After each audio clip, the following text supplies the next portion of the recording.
Welcome to our channel, our Philippine journey. Arlen is out of town, but due back tomorrow. Okay, first things first.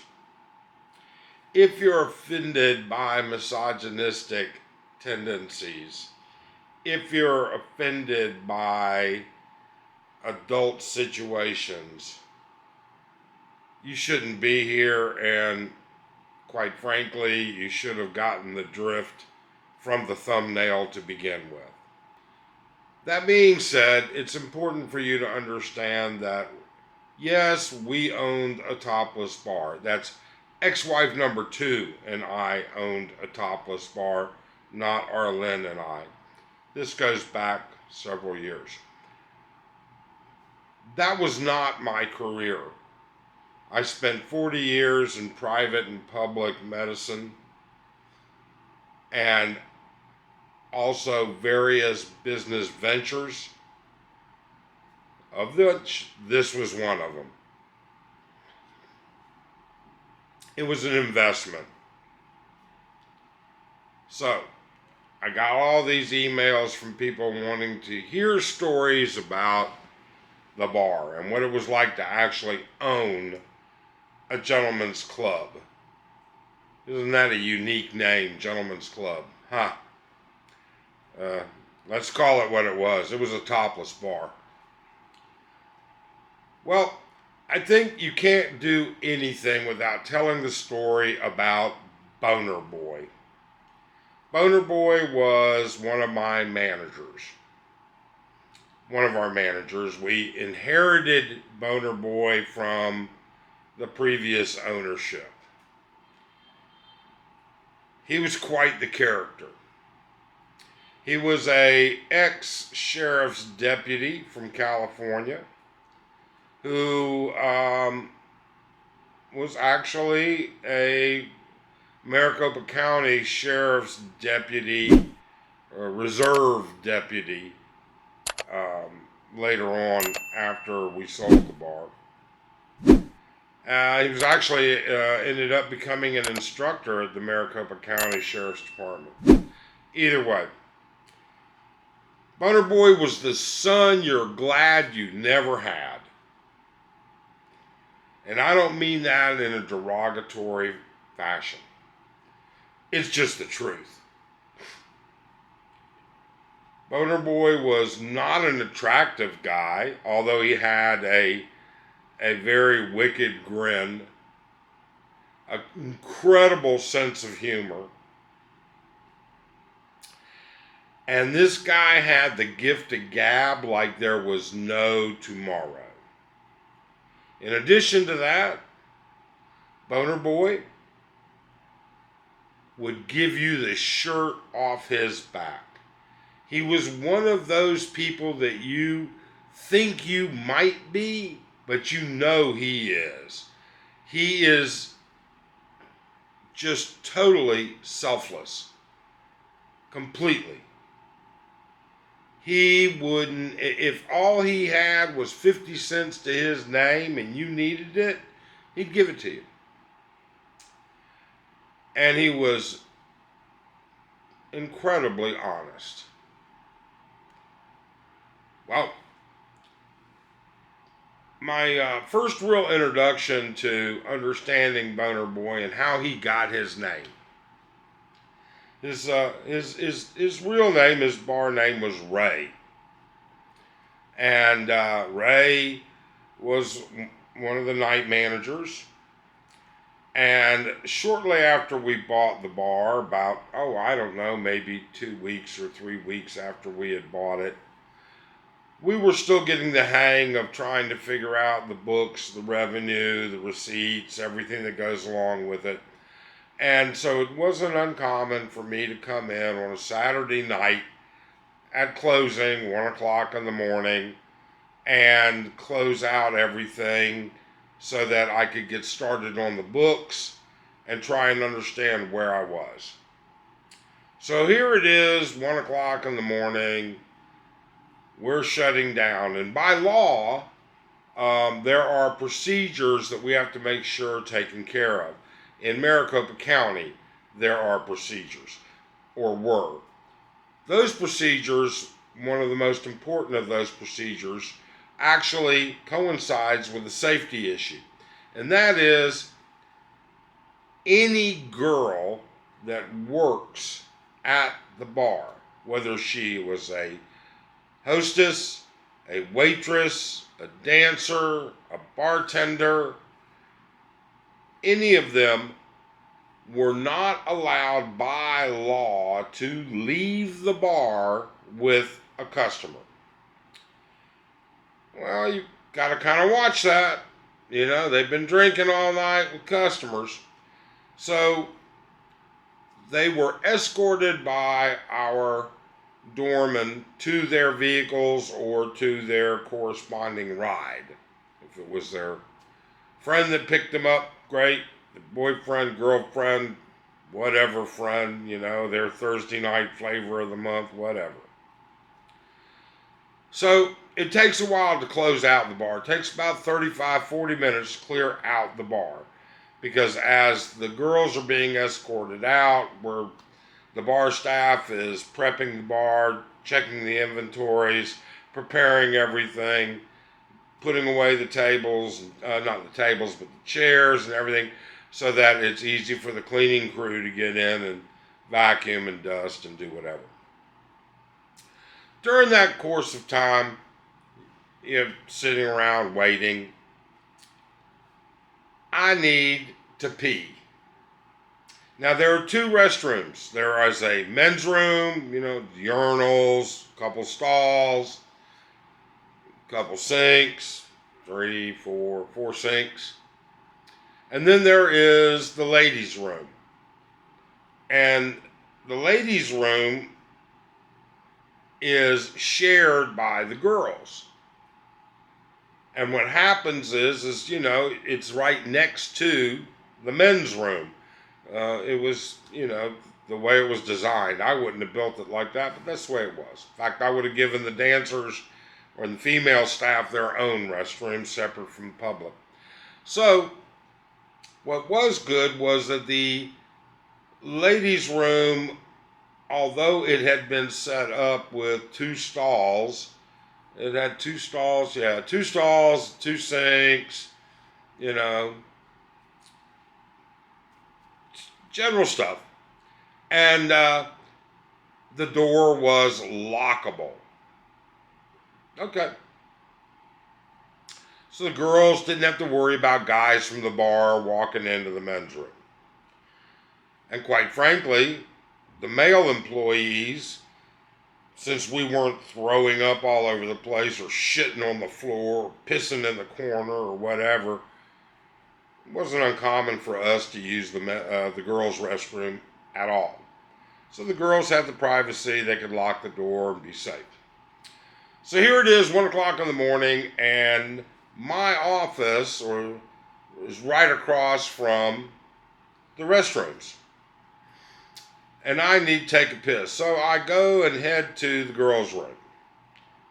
Well, the door is locked. Well, okay, no problem.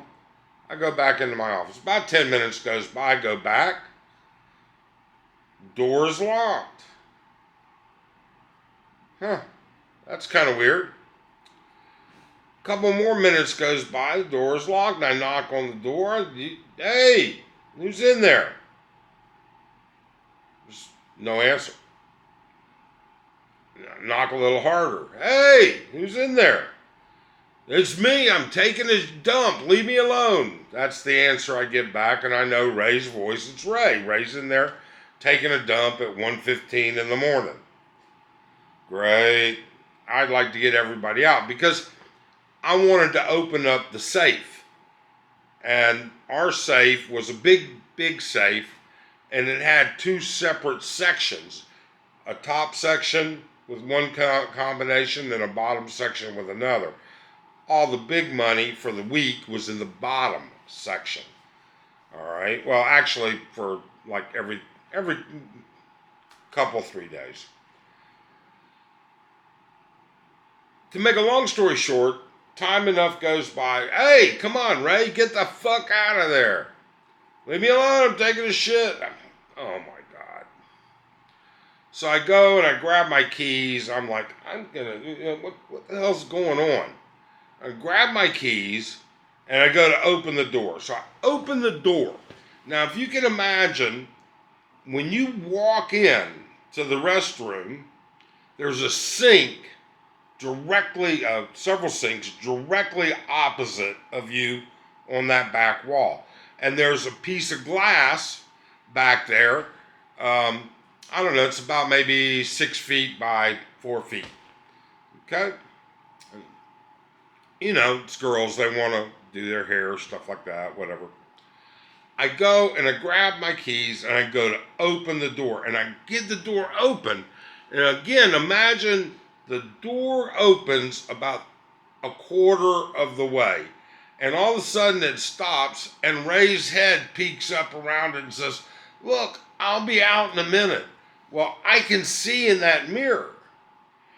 And in that mirror, I can see Ray's ass with his pants around his knees. Now, I guess that really wouldn't surprise me that much. Okay, I mean, you know, if he's in there taking a dump, his pants would be pulled down. But why is he next to the door when the stalls are 5 feet that direction? I mean, that's kind of gross. But then I catch a flash of some color, and I realize what it is he's got a dancer backed into the corner of the door, so shoved on the other side of the door that he's sticking his head around. There's a dancer. And he's pushed her back in there, and he is in the middle of boning her. I'm like, oh my fucking God, are you serious? Really?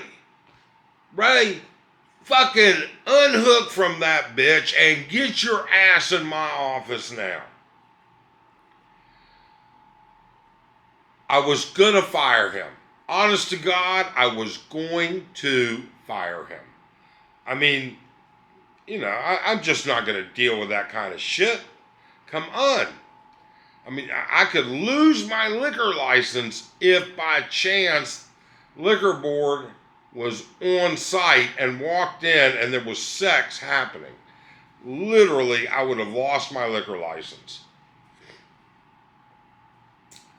Ray comes in, sits down, and I'm like, Ray, I mean, what the fuck were you thinking? I mean, what, you know?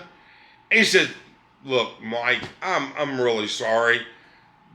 You know, it just, opportunity. I said, opportunity, Ray. Ray, you've got all these women. You know how I feel about employees fucking around with the staff. Employees and employees don't mix. You don't shit in your own backyard. And he says, look, he said, Tweety, and that was her name, Tweety. She was about, I don't know, 5'2", 98 pounds, big as a popsicle stick. Quite frankly, I never found her to be a very attractive girl at all. But for all the pedophiles that are out there, they like those little skinny, tiny young girls. And I'm like, Ray, really, come on. And he says, no, man. He says, you got to understand something. He says, Mike, that girl has the best ass butt sex that there is. And I'm just shaking my fucking head. Because I'm not used to this. I'm used to dealing on a very, very professional level. Okay? I'm used to dealing with life and death situations, life and death, physicians and patients and, you know, administrators, and I'm not used to talking about butt sex at work. However, I'm like, Ray, look, I get it, okay? I get it, but honestly, truthfully, you weren't in there 15 minutes. Or you mean to tell me that you dragged Tweety off the stage at the end of the night,